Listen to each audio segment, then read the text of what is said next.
Ayan, good morning, Luzon, Visayas, Mindanao at sa buong mundo. Good morning na po, Brother Ray. Ayan. Good morning na po.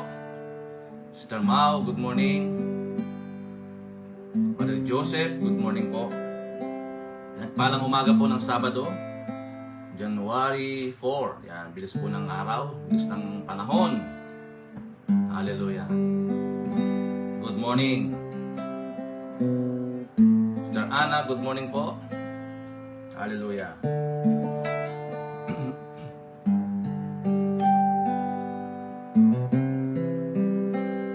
Magandang umaga na po sa mga maagang nagising. Yan. Patuloy po natin itag ang ating pong mga kakilala, yan, kaibigan, para naman po sila ay makapakinig ng ating pong daily vibrant word. Hallelujah, Jesus. You're worthy. You're worthy to be praised. There is none like you. Hallelujah. Good morning po, Pastor Perseus. Yan, good morning. Bago tayo mag-umpisa, tayo po ay manalangin. Sister Jard, good morning. Lord, we praise you today, Lord. Glorify your name, Lord God. Salamat po sa umagang kay ganda. Salamat po sa pagising, paggabay, patnubay mo, Panginoon. Thank you, Lord God. Sa oras po na ito, Lord, saan pa lumalapit kami, may po kami ng katawaran, Panginoon, Lord. Cleanse us and purify us today. Make us worthy, O Lord God, even to dwell in your presence today, O Lord, in Jesus' name. Ama, salamat po, samahan niyo po kami sa aming pong banal na gawain, ang aming pong daily vibrant word sa umagang ito. Pagharian niyo po kami, Panginoon. Hallelujah. Dalayan ko, Lord, na maging successful, powerful ang iyong mga salita, Panginoon, sa araw na ito, na mahahayag, Panginoon Diyos. Holy Spirit, guide us, protect us, Panginoon. Tinhalang ko po anong panggawa ng kaaway sa umagang ito. Hayaan mo, Lord, sa aming pong pag-awit, Lord, ay talagang ibigay namin, Panginoon, ang labis na pagpupuri sa iyo. Malugod po kayo, Panginoon, sa aming pagpuri at pagsamba sa araw po na ito. Nakirain po kayo, Panginoon. Luwalhatiin po ang iyong pangalan. Hallelujah sa pangalan ni Jesus. Amen, amen. Yan, good morning na. Good morning na po sa lahat na naka-online. Yan, Sister Aster, good morning. Tayo po yung umawit sa Panginoon.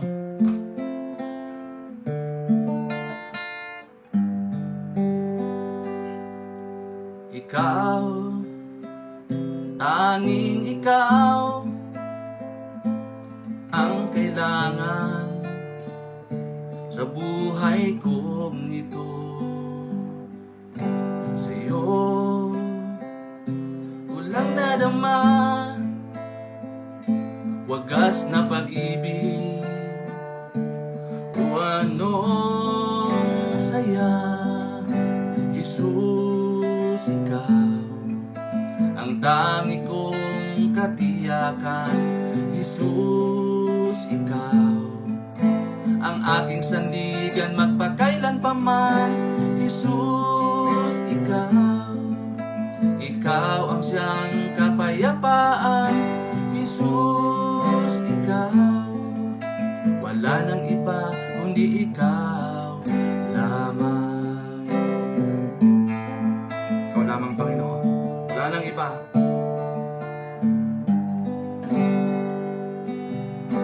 Ikaw, tanging ikaw ang nais kapiling sa buhay kong ito. Ngayon lang natagpuan itong pagmamahal, tanging sa'yo lamang. Jesus, ikaw ang tangi kong katiyakan. Jesus, ikaw ang aking sandigan magpakailan pa man. Jesus, ikaw ang siyang kapayapaan. Jesus, ikaw wala nang iba kundi ikaw. Jesus, ikaw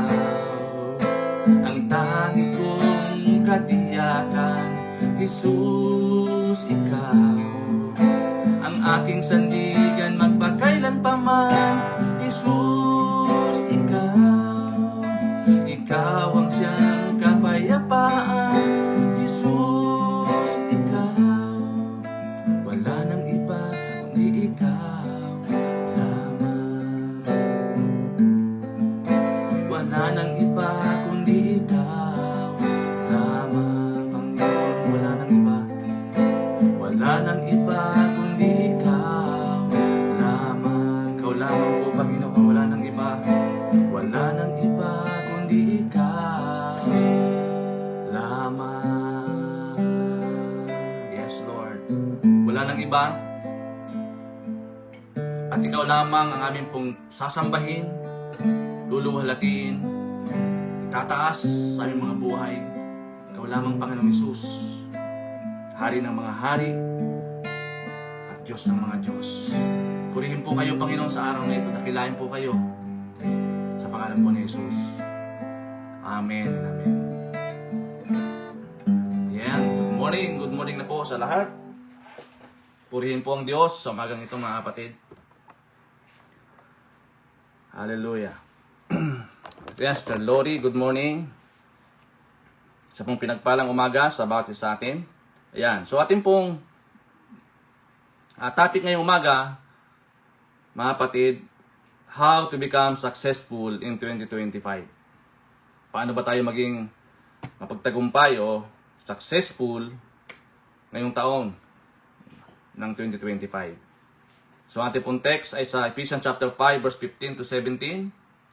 Sabi po ni Paul, be very careful then how you live, not as unwise but as wise, making the most of every opportunity because the days are evil.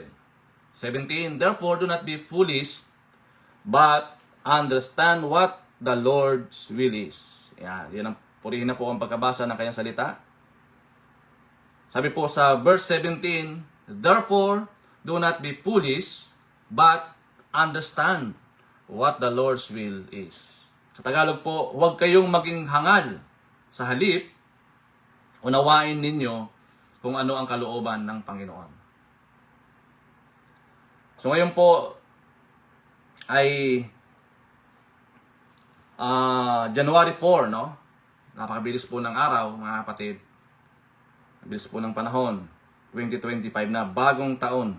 Ayan. Kaya mahalaga na lagi tayong paulit-ulit na riniremind ng Panginoon ano ba yung successful sa isang Christian perspective. O kasi pag sinabing successful, meron din pong meaning o kapahayagan ang mundo. O, pag nakita po ng mundo na meron tayong mga magagarang mga sasakyan, no, magagarang bahay, 'di ba? 'Yun ang tingin nila, mga kapatid. Ito, successful na ito dahil ganito ang kanilang na-acquire. Pero sa ating pong pananaw bilang isang pong Kristiyano, ang isa sa pinakamagandang bagay na matatawag natin na tayo po ay successful kapag ginagampanan natin o ginagawa natin yung kalooban ng Diyos. 'Di ba? Kaya sabi ni Paul, huwag tayong maging hangal. Sa halip, unawain ninyo kung ano ang kalooban ng Diyos. Napakahalaga sa isang tunay na mananampalataya na malaman mo o maunawaan mo ano ba yung kalooban ng Diyos sa iyo. Ano ba yung kinukumpas ng Panginoon sa iyo? Ano ba yung pinagagawa ng Panginoon sa iyo o sa atin, mga kapatid? Iyan po ang pinaka highest goal, no? Mga kapatid, sa ating buhay bilang isang Kristiyano na magawa natin yung kalooban ng Diyos. Yan. To do what the Lord's will, mga kapatid. Yun dapat yung ating pinupursu sa ating pong buhay, no? Ngayong 2025, siyempre. Kasi maaring dito tayo umiikot sa 5 goals o 5 aspeto ng goals na ito. Pero nais ng Diyos na kailangan mag-upgrade tayo. Ma-maximize natin ano ba yung will niya, ano ba yung kalooban niya sa iyo, 'di ba? Particular sa ating pong ministry, sa ating pong paglilingkod sa Panginoon. Minsan umiikot sa ganitong set goal natin, no? Lalo na ngayon, siyempre, tinatawag tayong Christian New Year Resolution, 'di ba, mga kapatid? Meron tayong mga goals na sinusulat, pinagpe-pray, 'di ba? Mga kapatid, minsan dito tayo umiikot. Number 1, relationship with God. Yes, kailangan sa ang number 1 sa buhay po natin. Number 2, human relationship, no? Siyempre yung relationship natin sa family natin, sa employee, kung tayo po ay nagtatrabaho, sa employer mo, o sa boss, 'di ba? Kung tayo po ay nagtatrabaho, and also doon sa ating mga katrabaho. Yung tawag natin human relationship. Siyempre yung pangatlo yung ministry. Ano ba yung mga gawain mo patungkol sa Panginoon? Ano ba yung mga involvement mo, 'di ba? Sa church, particular, and yung health natin, yung kalusugan natin, mahalaga po 'yan. Na ma-emphasize natin yung kalusugan, no? Mga kapatid. Dahil napakahalaga po 'yan, mga kapatid, no? And number 5, finances. 'Yon. So minsan dito tayo sa limang itong bagay na ito na ginugol natin. So which is okay naman siya, di naman sama, mga kapatid. Pero sabi ko nga kanina, ang tanong, ano ba yung success sa iyo bilang isang Kristiyano? 'Di ba? Ano ba yung tawag ito, spiritual na meaning natin dito bilang isang Kristiyano? Sabi ko nga kanina, na magawa po natin yung pinapagawa ng Panginoon. Ano ba yung kalooban ng Diyos sa atin? 'Di ba, mga kapatid? So number 1, success is doing the will of God. 'Di ba? Iyan po yung success. No? Sa isang manampalataya, kaya nga napakalaga yung time na ilalaan natin dito sa mundong ito, mga kapatid. No, bawat minuto, bawat segundo, dapat hindi tayo sasayang ng panahon, ng oras. 'Di ba? Sa paghahayag ng kanyang mabuting balita.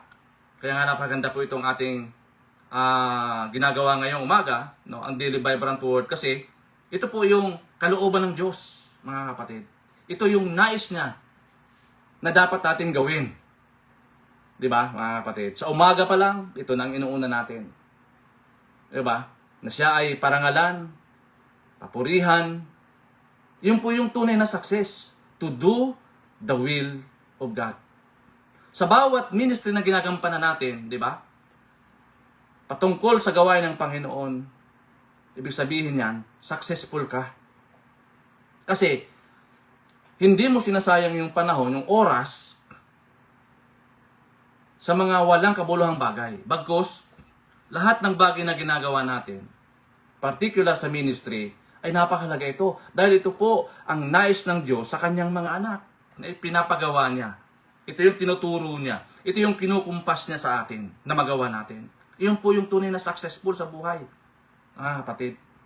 Kaya sabi ng Biblia, lahat ng bagay na ito mawawala. Diba? Heaven and earth will pass away, but the word of God will remain forever. Diba, mga kapatid? Lahat ng bagay mapaparang. Mawawala. Yung mga material, mawawala talaga siya. At tanging salita ng Diyos ang siyang mananatili. Yan po, yung meaning sa atin ng isang success. Success is doing the will of God. Dapat ang tatak ng isang Kristiyano is gawin yung pinagagawa ng Panginoon. Mga kapatid, napakalaga ng itong taon na ito ay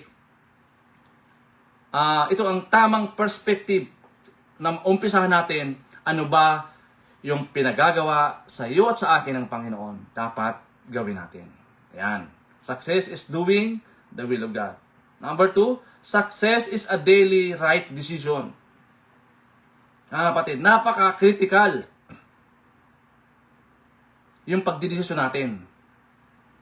Kaya dapat rightly, tamang desisyon, mga kapatid.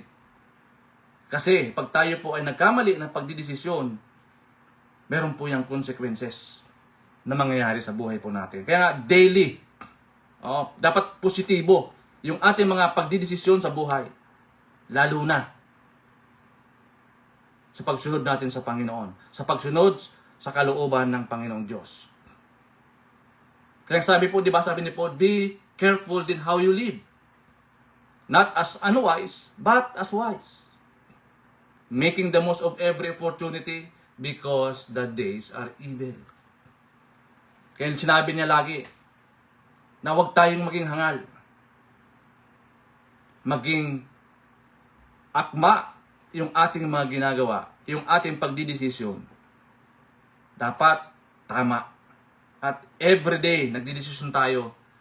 Dapat, mga kapatid, tamang desisyon. Hindi po yung by emotion. Mga kapatid, kailangan naka-attach pa rin yan sa perspective ng Panginoon. Para hindi tayo magkamali. Para hindi tayo manakawan. Para hindi tayo mapasukan ng kaaway. Lagi natin isama sa ating mga plano, isama sa ating mga ginagawa, ang ating pong Panginoon. Di ba, mga kapatid? Yan. Kaya sabi po ni Larry Elder, sabi niya, a goal without a plan is just a wish. Nangyari, puro goal tayo, pero wala namang action, no? Kailangan may action, mga kapatid. Kailangan may call to action tayo doon sa mga goal natin na ginagawa. May plano tayo, di ba? Kaya goal setting ang tawag natin yan. Meron tayong plano. Halimbawa, 365 days, di ba? Kaya nga itong ating daily devotion, daily vibrant word, no? Talagang ito po ay daily, araw-araw. Kasi ito po yung ating devotion sa Panginoon, mga kapatid. Ito po yung devotion natin sa Diyos. Kaya tinatawag natin daily na mga kapatid. Kaya araw-araw, mayroon tayong fresh revelation na binibigay ang Panginoon through His Word, mga kapatid. Di ba? Kaya napalaga na lagi tayo nakakapakinig. Lagi tayo tune in, mga kapatid. Para lalo ma-refresh. Diba?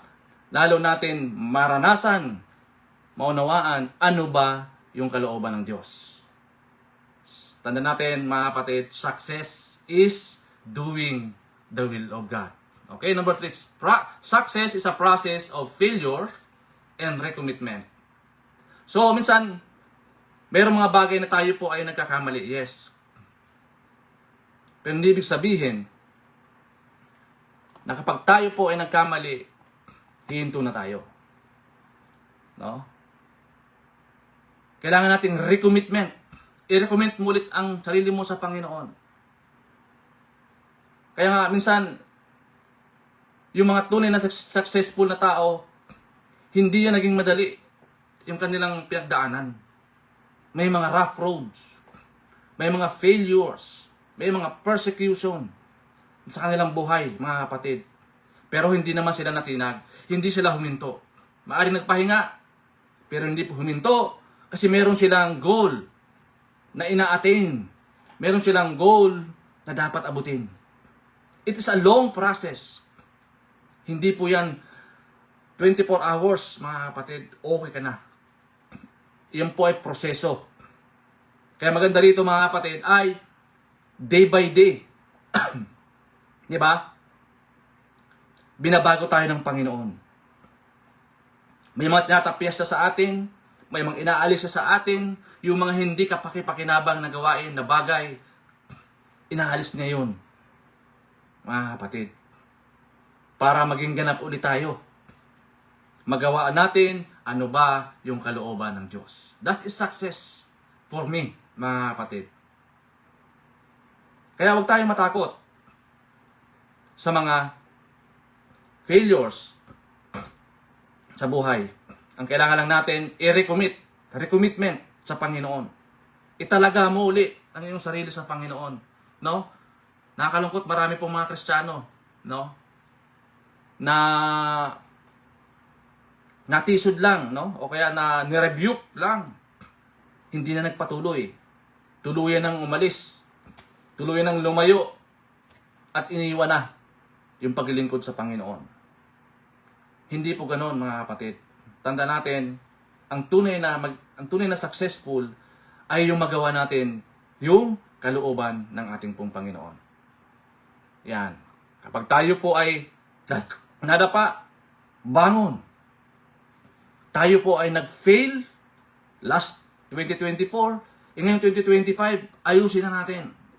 Diba, mga kapatid? Dapat matuto na tayo dun sa mga failures na nagawa natin before. Nagkaroon na tayo ng examine na natin yung ating mga ginagawa. Maingat na tayo for the second time around. Diba? Ganun po ang Kristiyano. Dapat natututo sa lahat ng mga pagkakamali. Pag nagkamali po tayo, humingi ng tawad sa Panginoon, manalangin, i-recommit natin sa ating pong Panginoon ang buhay natin. Italaga natin sa Panginoon ang buhay natin. Di ba, mga kapatid? Paano natin gagawin? As an application, number 1, admit failures but never accept defeat. Tanda natin that we are more than conquerors in Christ Jesus. Mga kapatid. Yes, araw-araw minsan nagkakamali tayo. Di ba? Pero ibig sabihin, pag nagkamali ka, hindi ka na magpapatuloy sa paggawa ng mabuti. Ibig sabihin, aral.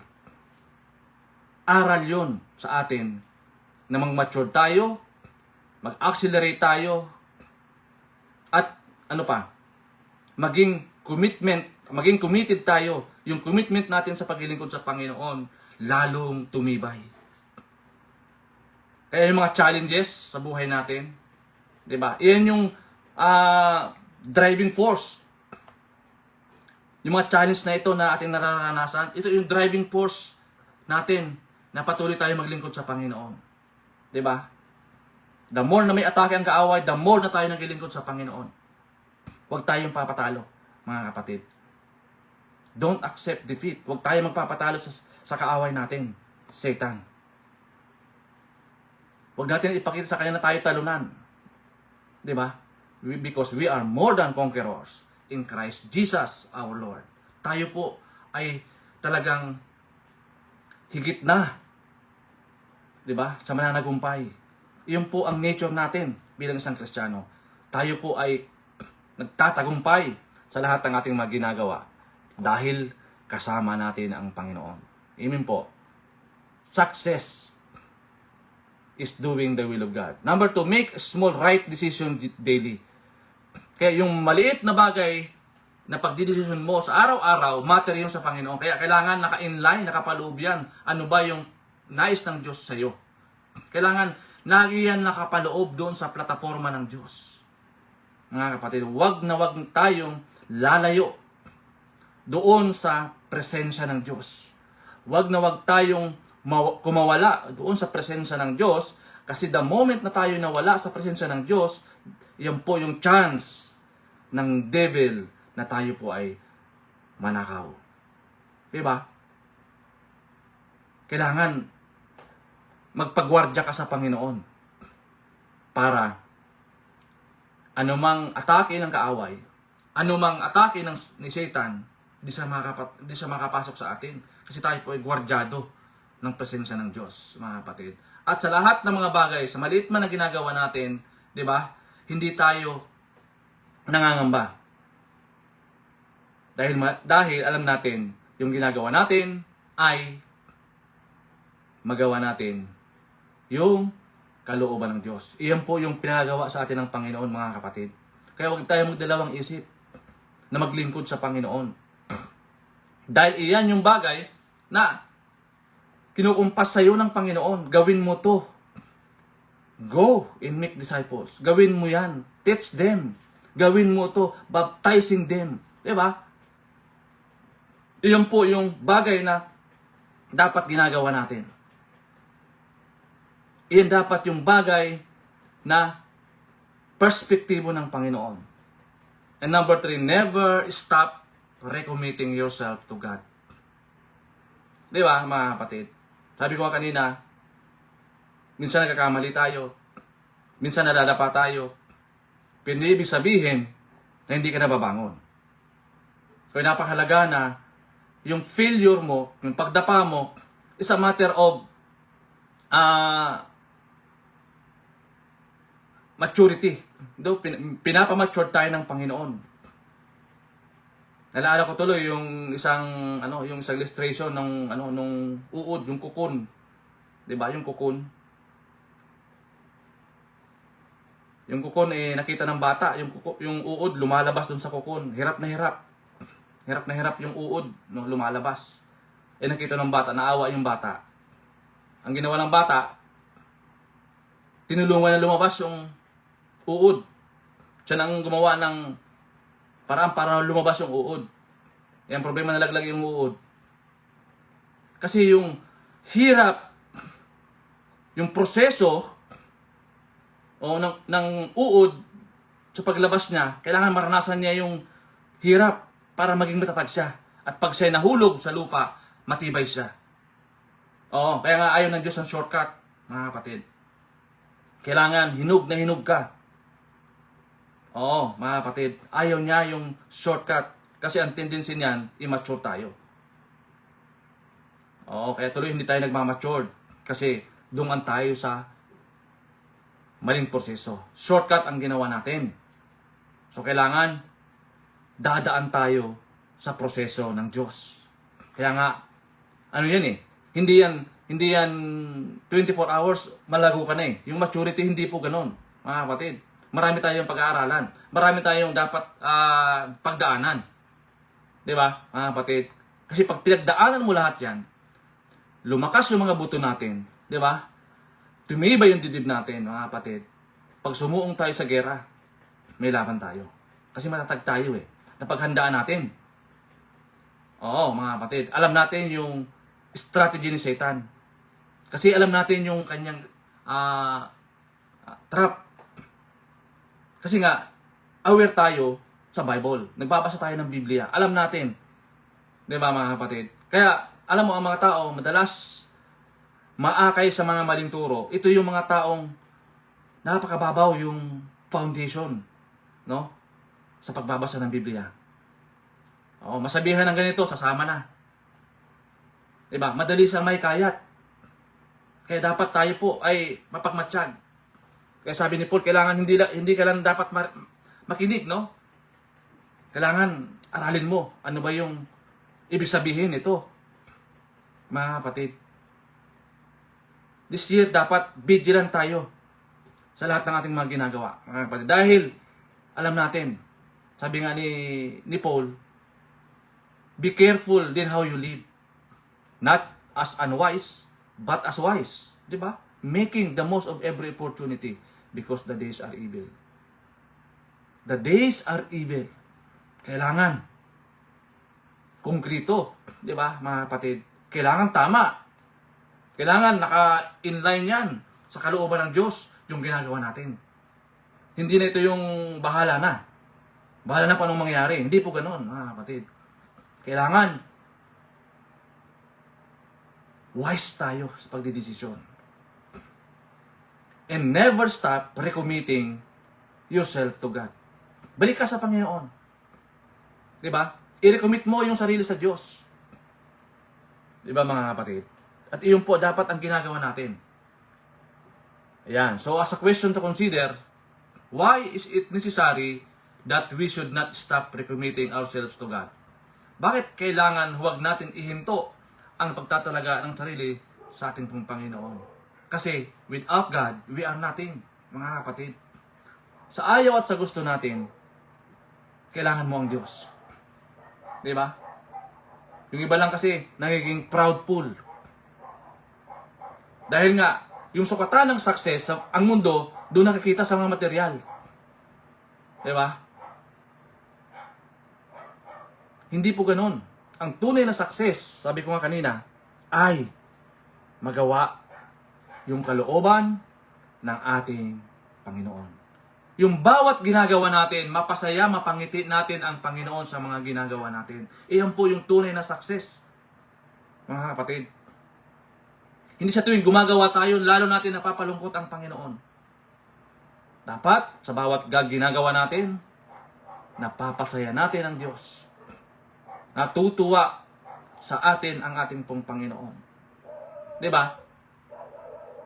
Mga kapatid. Yan po dapat.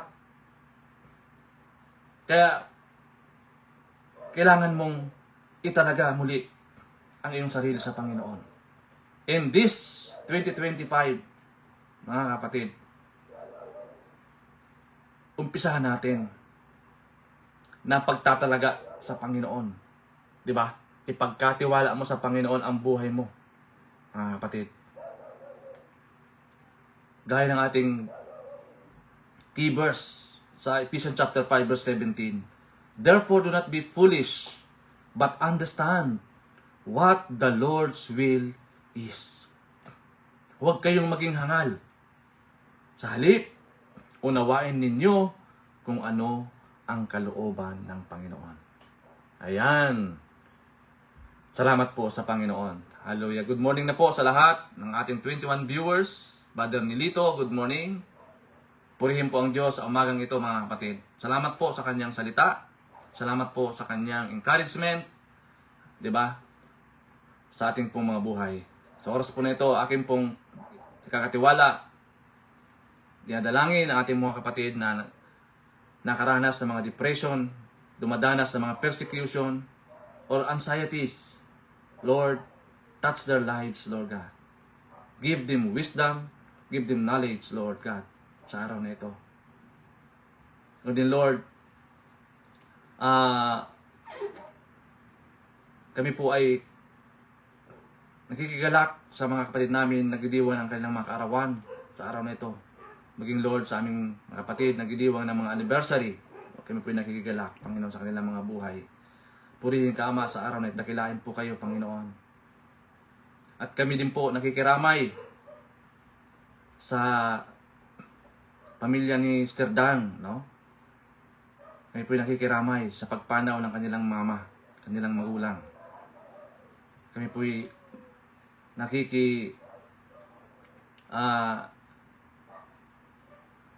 ramay sa kanilang pagluluksa sa araw na ito. At dalahin ko po, O Diyos, ikaw po ang maging kagalakan po nila, Panginoon, sa araw na ito. Salamat, Lord, sa araw na ito. Pinupuri ka namin, pinsalamatan sa umagang ito. Tunay nga ang araw na ito ay maging positibo, maunlad, mapayapa. Samahan niyo po kami sa aming mga gagawin pa sa araw na ito, Panginoon. Make this day fruitful and victorious, Lord God.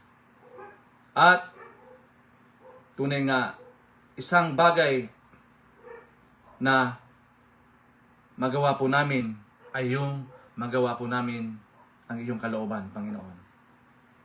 Salamat po, Lord God, sa iyong salita sa oras po na ito. Pinupuri ka namin, pinasalamatan sa araw na ito, Panginoon. Tunay, ikaw lamang ang aming tinataas. Salamat po sa Daily Vibrant Word, Panginoon. At ang dalangin po namin na ito po ay makarating sa lahat ng tao sa apat na sulok ng mundo. Lord God, sila po ay makapakinig ng iyong mga salita sa larangan ng aming pong Daily Vibrant Word. Thank you so much, Father God, sa araw na ito. At magandang umaga sa ating pong mga kapatid na manonood mamaya ng replay. Tunay nga, ang Lord ang magbigay sa iyo ng pagkaunawa. Salamat po, pinupuri ka namin, salamatan sa araw na ito. Dili ka po namin tagumpay, Panginoon, sa umagang ito. Salamat po, all the glory, honor and praise in the name of Jesus. Amen and amen. Yan po, good morning. Salamat po sa bawat isa na naglaan ng oras. God bless and to God be all the glory. Bye-bye.